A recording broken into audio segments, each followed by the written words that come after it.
ในมงคลชีวิตข้อที่29ได้กล่าวไว้ว่าสัมมนานันจะทัศนังการได้เห็นสัมมณะคำว่าสัมมณะหมายถึง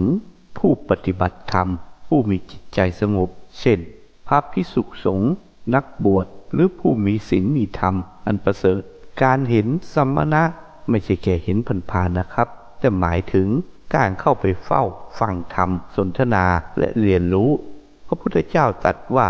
การได้เห็นสัมมณะเป็นมงคลทำไมล่ะครับเพราะเมื่อเราได้เข้าวัดได้พบพระสงฆ์เราจะได้3 สิ่งนี้ 1. จิตใจสงบการกราบไหว้การนั่งฟังธรรมทำให้จิตใจสงบอ่อนน้อมถ่อมตน 2. ได้ความรู้จากการฟังธรรมฟังธรรมะคำสอนฟังธรรมะคำสอนที่นำไปใช้ในชีวิตแก้ปัญหาลดทุกข์ 3. มีแบบอย่างที่ดีเห็นคนมีศีลมีสมาธิมีแรงบันดาลใจ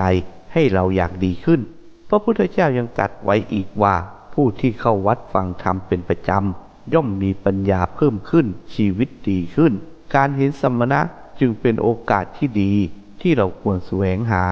ไม่ว่าจะเป็นการไปวัดฟังธรรมหรือขอคำปรึกษาจากพระอาจารย์ที่เราเคารพนี่คือการสร้างบุญและปัญญาไปพร้อมๆกันนะครับเรียนรู้ที่จะอยู่เรียนรู้ที่จะตายสวัสดี